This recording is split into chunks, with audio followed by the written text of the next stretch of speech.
There is a great difference between love and obsession.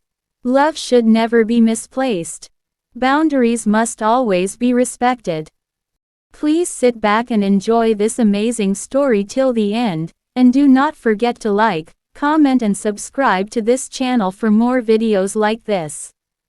Let's dive in. Jane, where do you think you're going? Chris's deep voice echoed through the compound. Jane rolled her eyes and sighed. Chris, I'm just going to buy bread, she said, adjusting her wrapper. Let me go with you, Chris insisted, standing up. Chris, must you follow me everywhere? Can't I do anything on my own? Jane groaned, frustrated. Chris folded his arms and shook his head.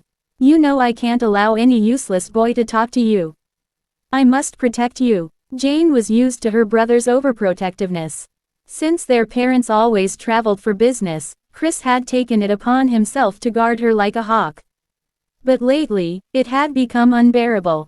No man could look at her without facing Chris's wrath. If a guy even dared to compliment her, Chris would beat him up like a thief. At first, Jane thought it was just a big brother looking out for his sister, but as time passed, she started feeling trapped. Why was Chris acting this way? Other girls had brothers, but their brothers didn't fight every man that came close to them. Something was wrong, but she couldn't place it. One evening, Jane sat outside plaiting her hair when a young man named Daniel walked up to her. Good evening, Jane, Daniel greeted with a shy smile. Jane smiled back. Good evening, Daniel, how are you? Before Daniel could respond, a loud voice interrupted them. Who is this? Chris asked, stepping outside. His face was hard, his fists clenched. Daniel took a step back. Oh, I was just greeting Jane. Chris scoffed. Greet her for what? Get out of here now. If I see you near my sister again, I will break your legs. Jane gasped. Chris, what is wrong with you? Why are you like this? Chris ignored her and grabbed Daniel's collar. Do you like your teeth? Because if you do, you better run. Daniel quickly freed himself and ran away. Jane turned to her brother, furious. What is your problem? Why can't I have friends? Chris's jaw tightened. Because you don't need them. I am enough for you. Jane's heart pounded. This was getting out of hand. Jane stormed into the house, her heart racing. She had never seen Chris this aggressive. Something was definitely wrong. It wasn't just protectiveness anymore. It felt like something deeper, something unsettling. That night, she lay in bed, staring at the ceiling. Why doesn't Chris want me to talk to men? Why does he always chase them away? Even men who don't have bad intentions. She whispered to herself. She thought about her friends, Amanda and Bibi. They had brothers, too, but their brothers encouraged them to meet people. So why was her own case different? A knock on the door interrupted her thoughts. It was Chris. Jane, can I come in? She hesitated. What do you want? Just to talk. She sat up. Fine, come in. Chris entered and sat on the edge of her bed. I know you're angry, but I just want you to understand something. I'm doing this for you. Jane frowned. Doing what for me? Protecting you, Chris said. But from what, Chris? Not every man is bad. You don't have to fight everyone that comes close to me. Chris looked away. I just don't want you to get hurt. Jane shook her head. I think there's more to this than you're telling me, Chris. Chris was silent. Days turned into weeks, and Jane noticed something strange. Chris wasn't interested in dating. Whenever their mother or father brought up the idea of him getting a girlfriend, he brushed it off. One evening, their mother, Mrs. Peters, called him. Chris, you are 28 now. When will you bring a woman home? Chris forced a smile. There's no rush, Mama. Jane, who was in the kitchen, overheard the conversation. Something clicked in her mind. Chris didn't want a girlfriend. Chris didn't want her to have a boyfriend. Chris wanted to keep her to himself. A chill ran down her spine. No, it can't be. That night, Jane decided to test her theory.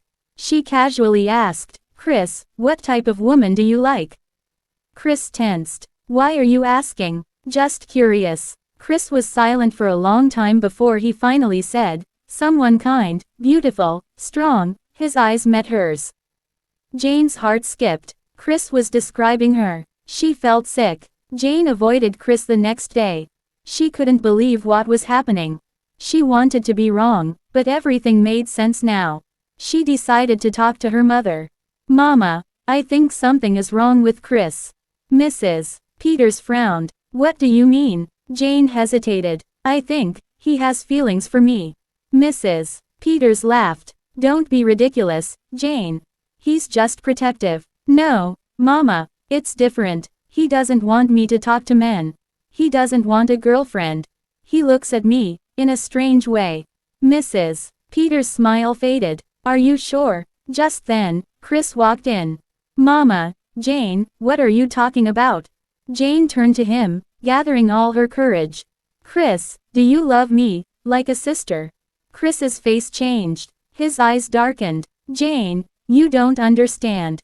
Jane's stomach twisted. Then make me understand. Chris took a deep breath. I love you, Jane. More than a sister. I can't help it. The room fell silent. Mrs. Peters' face turned pale. Chris, what did you just say? Chris looked at the ground. I love Jane. I don't want any man to have her. I want her to be mine. Jane felt like vomiting. Chris, we are siblings. This is wrong. Chris's jaw clenched. But I can't control how I feel. Mrs. Peters stood up, shaking.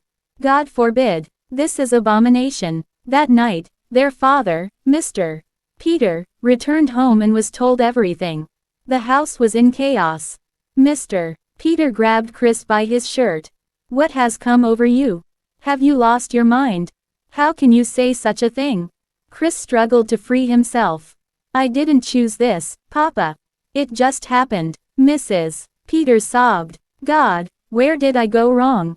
Jane sat in a corner, trembling. I don't know you anymore, Chris. Chris turned to her. Please, Jane, I love you.